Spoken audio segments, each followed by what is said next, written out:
like to welcome everybody to the Pattern Disruption Podcast. This is a show where we break through the noise and we dive into the stories of those who've shaken up the game.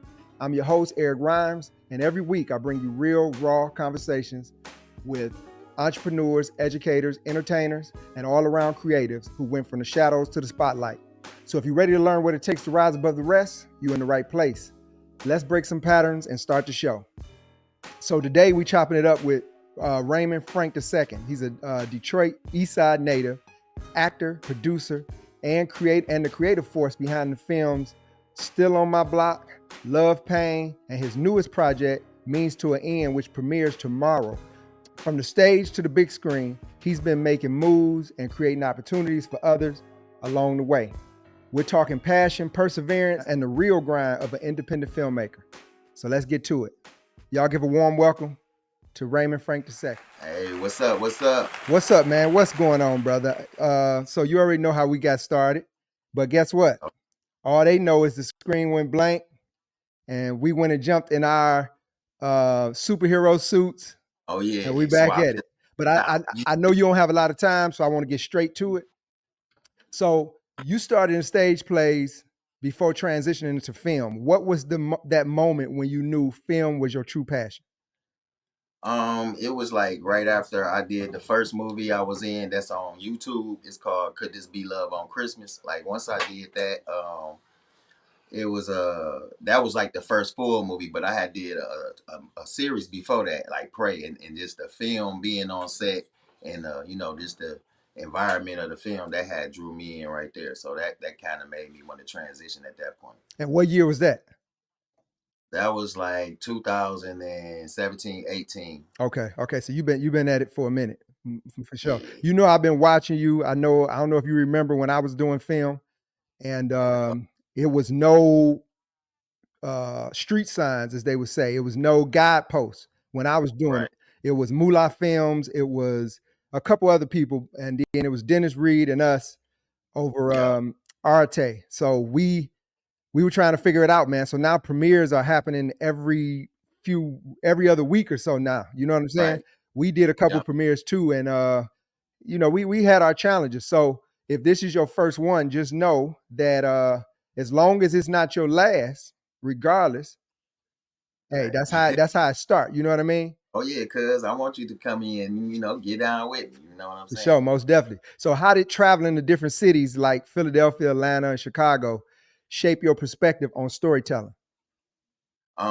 It was good because it's crazy how you from Detroit and we got a nice little industry going, but you get so much more support when you go else other places.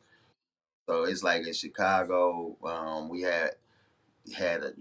we sold out the show. You know what I'm saying? Philadelphia, we was like the first black people to perform in the Susan. I think it's the Susan Roberts Theater. Okay. We were the first blacks to do that. So it was good. And like I said, outside in the other states, we got great reception. Newspaper, all kind of stuff. Okay, that's what's up, man.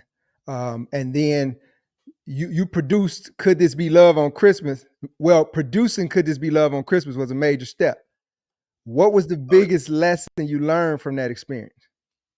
Yeah, producing is different. People just think producing is putting money in, you know what I'm saying? But that's not just what producing is.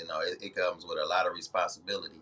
So with Could This Be Love, we learned a lot because we had a whole lot of hiccups. It was a lot of hiccups, and then it's like learning who you can work with too. The team who you need to have around you. So some people that was back then they not around me now. You know what I'm saying? So I switched some stuff up. So it was a learning process. Yeah. It's crazy because you may be you may have an affinity to somebody, but at the same time, you see when you get in the trenches, you see that where you going, this person you need somebody different in that position.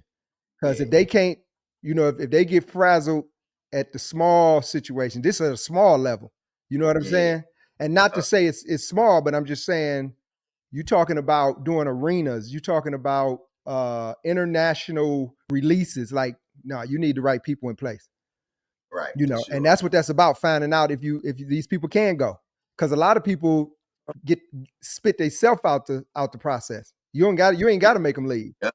Yeah, and that's what I do. I try to help a lot of people, but if you don't fit that piece, you're not that piece that fit, then usually they work their way out. Yep. You know what I'm saying? They see what level I'm trying to be on, what kind of standards I'm gonna hold them to, Yep. and like, hey, I ain't got time for this. I can go do something else. Yeah. Yeah. Yeah. And a lot of times they relieve too that you let them go. Yeah. Like, man, Until you run a they tight ship. level up, though. Until they see you level up, then they like, damn, I Yeah. should have. Yeah. Dang. So in full transparency, I started. I'm gonna stop name dropping him. I reached out to him a couple of times, but we started with Dennis Reed. So if you I don't know if you've worked with him before, but I ain't worked with him yet. I contacted him a couple of times because I had a few scripts. I asked him if they was interested and want to check them out, but he said at the time, they had some stuff going on. So I told him I'll hook up with him another time, but I wasn't about to stop. I kept on pushing. yeah, exactly, Yeah, I'm looking exactly. forward to working with him. Him and Darren Brown too. Yeah. So that's who was out too. Darren Brown was out. I did some work with Darren Brown before. We've been on set trying to work stuff out. And I was telling yesterday I had Armando on. Do you know Armando? Yeah, Armando, that's my dog. Yeah, Okay, yeah, another East Side brother, man. That take his craft serious. But I was telling him it takes a lot for a film to go from pre-production to post to out. Come on now, you know what I mean? That's almost that's like having a baby. No disrespect to the yeah, process, yeah. ladies, but it's a lot that goes into doing that. So, Yeah, because a lot of people yeah, think it's over with. Like once you film and then the cameras is cut and it's a wrap, they think it ends there. Still a whole lot of stuff to do. As far as I like to be involved with the editing process. I give feedback and that type of stuff. So it's a lot to be did, and then to have a premiere. You gotta put that together, and yeah. Yeah, it's man. Listen, I that. feel for you. I was gonna try to do this tomorrow, and I was like, man, the last thing he gonna be able to do is sit on the stoop and have a conversation with me tomorrow. You about to be running so much tomorrow. Yeah, Yeah, yeah, yeah. I But mean, you got time, you can call in, at like about 6 or 7. Well, I say about 7:15. We should be on the red carpet around that time.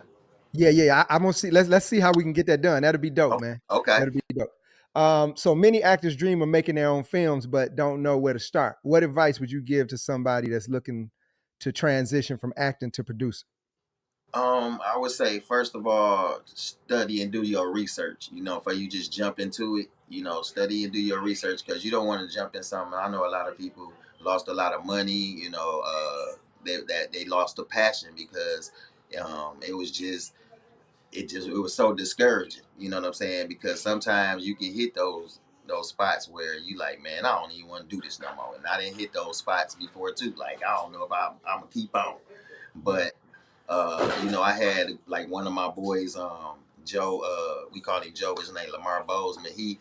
Even when I was writing the movie, because I wrote Means 20 and 2. So even when I was writing it, he was like, man, you got this. Just keep on pushing. Focus. Even when I got down, you got it. You know what I'm saying? yeah, Yep. yeah. I, Him. I I didn't know that you wrote. Now that's a dope skill to have. Yeah, Um, yeah. writing, man, because when you're writing, you can write a low budget. You know what I'm saying? You Yeah. you you got a lot of creative control when you're writing. You can write everything in one location. Oh yeah. Yeah. Oh, So yeah, yeah. People that write, man. Randy Holloway, he was supposed to be on here today. I kind of moved him around. mm. That was my partner coming into the business, and he's a writer like that. Like whenever we were writing and we needed the budget low, he wrote budget friendly. You know what I'm saying? And see, I was able to write that way. It was like even while I was writing it, I was in my mind. I'm like, okay, I can use this location for this location for that, this for Yeah, that. So it went pretty smooth, and then I was just surprised that how good it came out. You know what I'm saying? yeah. I'm really proud of it. I went and watched the final cut last night, and I got Denzel Dandridge in it. Um, Okay. and then I got a few other people that's pretty hot on Tubi right now. Deuce Anderson, James Abernathy. You know, so I got all them in there. Okay, okay. And let me see. So, but definitely want to focus on the premiere tomorrow. But Okay. Love and Pain was nominated for a Detroit Filmmaker Award. What was the most challenging scene to shoot, and why?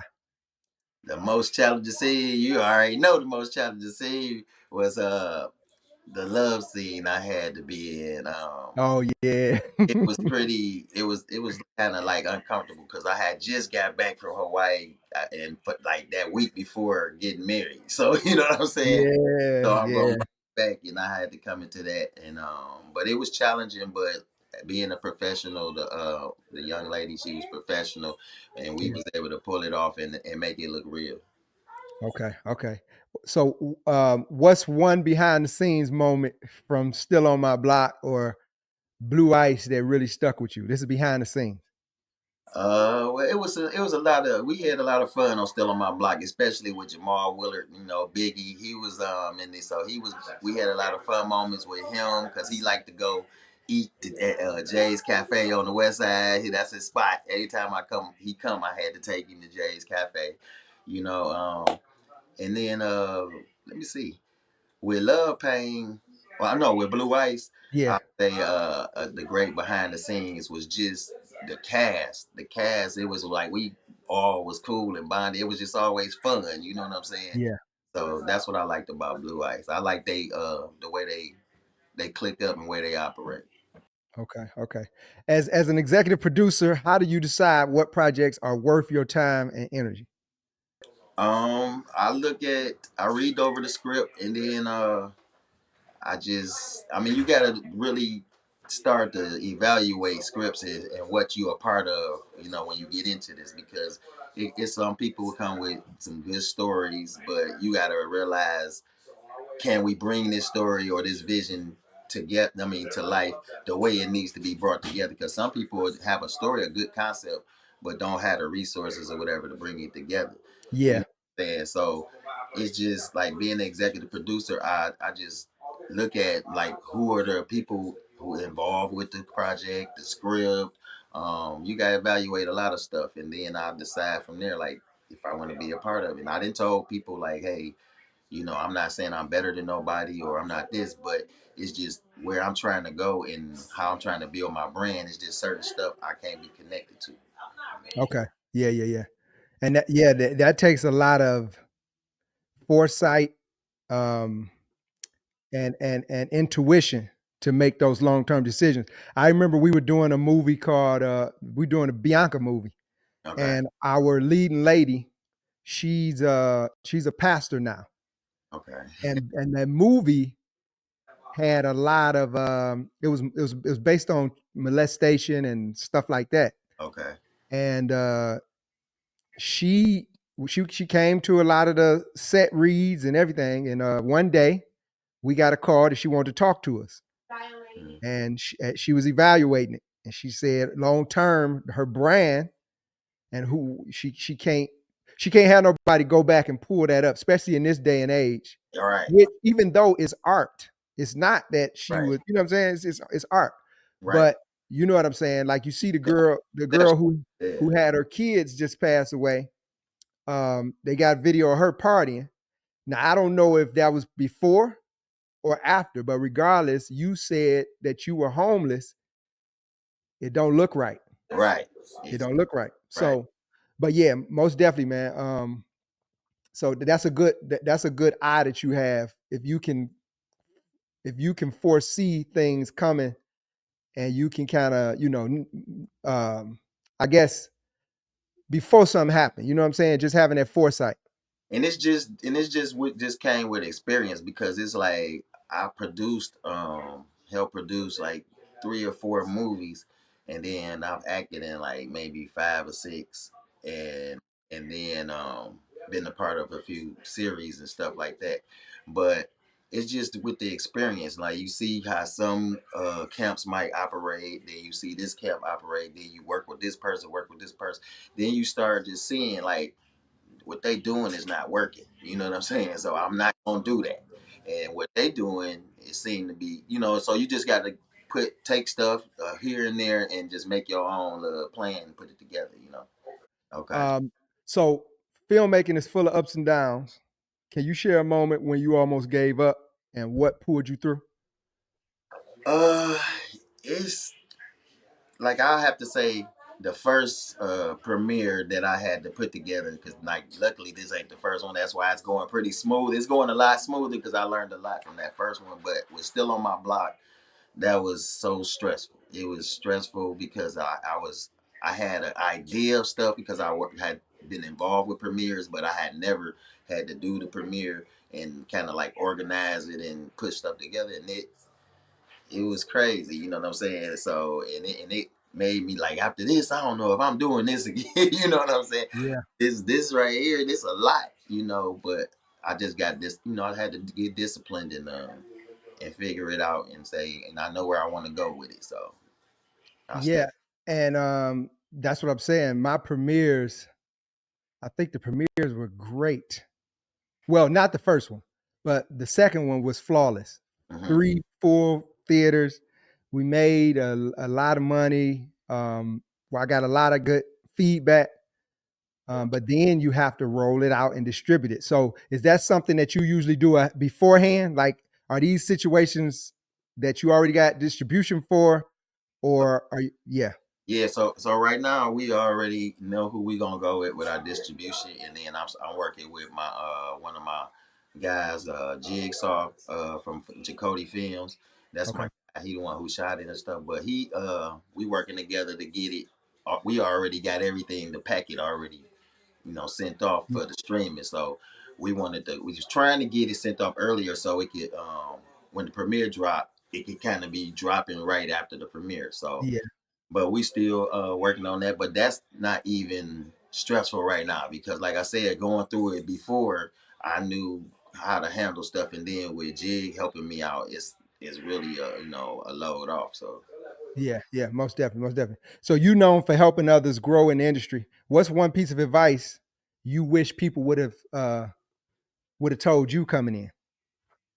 I just would they wish they would have told me just how tough skin you need to have because coming in, a lot of people and me and Jigsaw talked about this on another podcast the other day. People get into the movie industry thinking I'm gonna make a movie and make a lot of money. I'm about to drop a movie and I'm about to get 100,000, 200. You know, I'm about to make this, and it's not like you know, you have to work hard. You got to grind. You got to build your brand. You got to get a following. You know, because people have to want to watch your movies for you to make some money.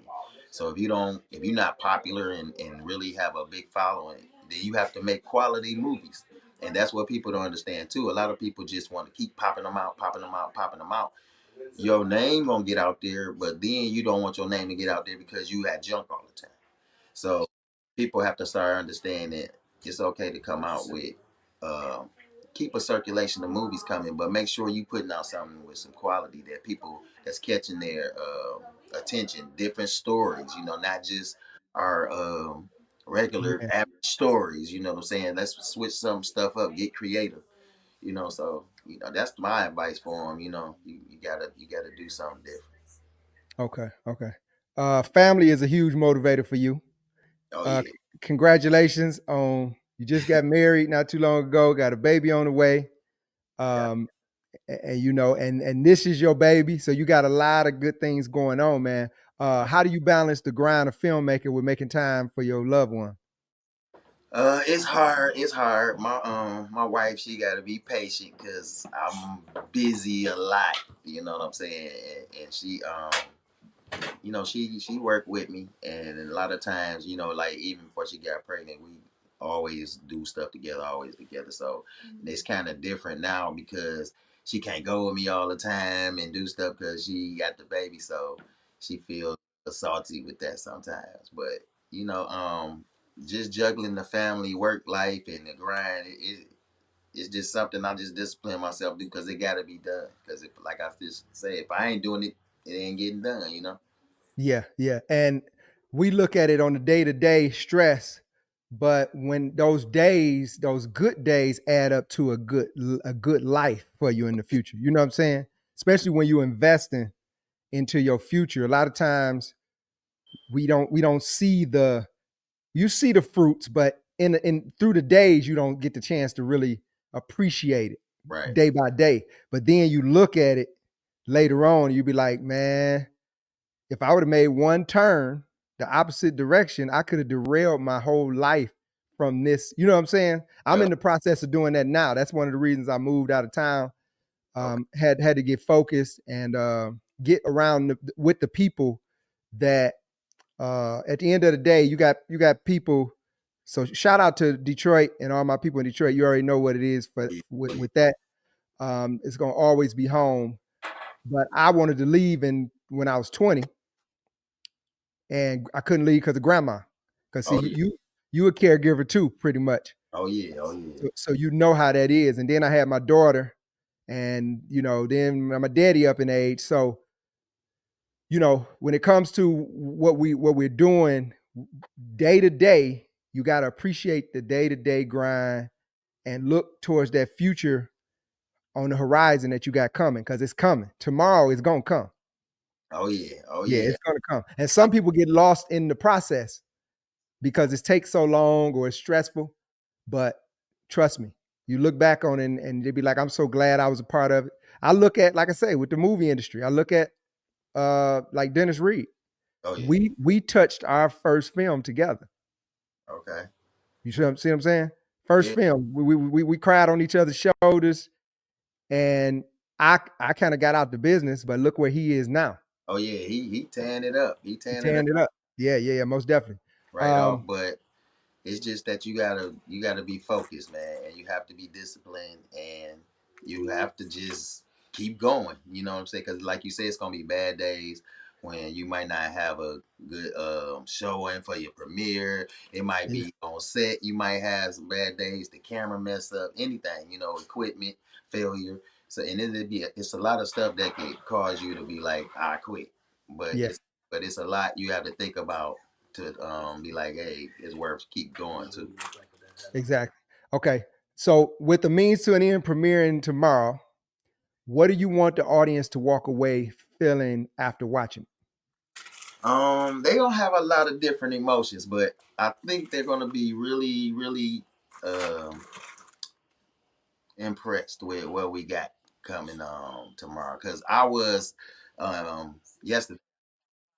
Yeah, I was like, I was because you think one thing, but to see it on the screen and the vision come to life, and then the cinematography was good, and I mean everything just came together. He had the music, the scoring, everything was just good. We went and watched it last night, so I just want everybody to come out Bel Air tomorrow. Luxury Bel Air Luxury Theater on 8 Mile, 7 p.m. is the red carpet, and we gonna have a good time. Hopefully you can get call in, and I can show you the red carpet. We'll be out Yeah, there. yeah. Let's do that live, man. I definitely want to do that. I'm trying to see how the schedule is, but at some point I'm gonna pop in. We'll talk about it. Okay. Um, so 7 p.m. tomorrow is the red carpet. It's at Yeah. the Bel Air Theater. Yeah. Um, will there be food, or is there any Well, type of refreshments? I got entertainment before the movie come on. So I got a comedian, Gemini. I'm pretty sure people have heard about Gemini, and Okay. then I have a R&B pop artist named Seti Banks. He gonna perform too. Oh yeah, and then what's his name who owns Bel Air? He gonna we do got refreshments. You just got to go up there and get them Oh from yeah, the Johnny got yeah. Oh Johnny. yeah, they got chicken tenders and with whatever little snacks you want. They got a concession stand, and then they also do have a bar in there. Okay, okay. Um, so in closing, where do people find you for one? Okay, they can find me on Facebook, Raymond A. Frank II. And Yep. then they also can follow my page, Ground Floor Productions. It's on Facebook. And then on Instagram, I got Ground Floor Productions and TJ Frank on Instagram. Yeah, that's what we know him as in the family, TJ. Yeah, that's Yeah, everybody yeah, call me. I told all people call me Ray and stuff like that. Be people at school and work. yeah. Right, right. Um, and how do they get tickets? All right, we got tickets on Eventbrite. So if you type means to an end on the search thread up and on Eventbrite, yeah, it should pop up. And then you also can get them at the door. We're gonna have to be selling tickets at the door. Well, I mean they can pay at the door rather. And if they contact me before tomorrow, I'll say by noon, yeah, and then they can get them from me, or some of the cast members also have tickets. But after How noon, much are the tickets? they $30. Okay. Well, this is what I'm gonna do. So Pattern Disruption Podcast is gonna buy 2 tickets for for somebody. Okay. I'm basically just gonna pay that forward. So if it's somebody that can't get there that's been telling you they want to be there, just let them Yeah. know Pattern Disruption Podcast is sponsoring those. I definitely got you. I got some people I might have in mind too. Having a little financial problem, we can give them to. Okay, most definitely, man. That's what we got to do for each other, man. This platform, in closing, man, this platform is I want to bring all my peers in, especially family. Anyway, you already know what that is. Yeah. But we have a lot of talent around us. Mm-hmm. You know what I mean? In the network already. I can go out and because I work with all the entertainers. Right. So it's like I can reach out to them and set stuff up. But overall, who who's more entertaining than Detroit? You know what I'm saying? Like we stars in our own right. So Right. That's what decided yeah, most. and this is my third out of this focus on film series. Um, you know, this is the third interview, and I've been getting good feedback, and I'm sure I'm gonna get good feedback from yours, man. I see the professionalism in everybody that I'm reaching out to and that's reaching out to me. Man, Nice. that's big. I'm proud to see it because Tubi kind of gives us some people joke and give and kind of play with the whole Tubi, the below budget type vibe, but people are making good money and they entertaining people. I'm down here in Nashville, Tennessee, and every time I tell somebody I'm from Detroit, they say something about Tubi. Right. So we kind of the Motown of film, as Big Fella would say. It's the Motown of film. You know what Right. I'm saying? As well. So I'm happy to see that my family is a part of it, man. I look forward to working with you. And like I say, I am going to sponsor 2 tickets. And is anything in closing you want to say to the people? Just come out to the premiere for Means to an End. Check out my debut film that I wrote and I'm producing. I helped direct it. Did a lot of stuff in that. And make sure y'all vote for Love Pain for a Detroit Filmmakers Award. You can go to the link in Detroit Filmmakers DFA, and you can vote every day if you want to. But Where, of course, where can people see Love Pain at? Love Pain on Tubi now. You Okay. can Love Pain on Tubi. It's a couple other movies I'm in too. Um, Still on My Block, still on there, and Devin, another movie, Devin on there, and Blue Ice. I keep forgetting Blue Ice on there. Yeah. I know what's my man name who was the star? He starred as Devin. Oh, Uh Ryan Dance. Ron. Yeah. Yep. Yeah, That's my boy, man. Shout yeah. out to Ryan Ron. Dance and Rose Pitt was in there too. Yep. And so you have a partner, right? Somebody that you're doing this with. Oh yeah. My partner, Charles Brown, I call him CB. He Okay. down with Ground Flow Productions, and of course my wife, she right here looking at me. Yeah. You better say her name. You better say her name. And if y'all Looking if at you me, if I was y'all know the baby I already name, told y'all me better about you, say baby. something. Yeah, but and then I work with like I said, Jacoty Films, which is Kenyon Jigsaw Pruitt and his wife Casey, and then I got Family Affair Cinema, Lamar Joe Bozeman. Those my other partners. So yeah, we put it together this time. Man, shout out to everybody involved. I can't wait to meet everybody, man. I'm gonna do whenever you want to come on. It's something you want to talk about, cuz you want to promote. You Okay. already know what to do. All You right, I know. hit you up for every time. I'm pretty sure we be talking soon because I'm gonna be doing some casting for my next one in the next few months. Okay, for sure, for sure. All right, man. So everybody, there you have it, man. Raymond A. Frank II. He's family, executive producer of this new film. Make sure y'all go out tomorrow to the premiere, 7 p.m. at the Bel Air Theater. You can get tickets at Eventbrite. And I'm actually gonna post it in the comments. I'm gonna put a link in the comments to get tickets as well. Okay. And, and Cool. hey, and like I say, I appreciate y'all, to all my disruptors. This is the Pattern Disruption Podcast. Make sure that you go on YouTube and subscribe, Right. because as we grow and develop, people gonna look at how many of your people are already supporting you for me Right. to want to support you. So that's what it is, man. So I appreciate you. Cuz Marsha was watching. Shout out to Cuz Marsha. The cousin Marsha, what's up, cuz? Love Yep. you. Coke Horner. Oh, Coke. Yeah, Coke. Coke came in the Hey, building. Coke out cold, man. Oh yeah, you already know, man. It's street legal. He be going crazy, man. Sherry Green, Aaron Neal, Okay. Tawan Smith. So man, you got support, bro, over here. Whenever you want I to come back, you appreciate already know it, what it is. man. Like I said, I support everybody and I appreciate the love. I'm gonna return it right back. Okay, most definitely, man. So I appreciate you hanging out with me. I'm gonna put you backstage. I gotta let that download real quick, so don't come out the app yet. Okay, cuz. Yep, most definitely, man. I appreciate you. All right, Good love luck you. Thanks. tomorrow. Blessings. Love you, man.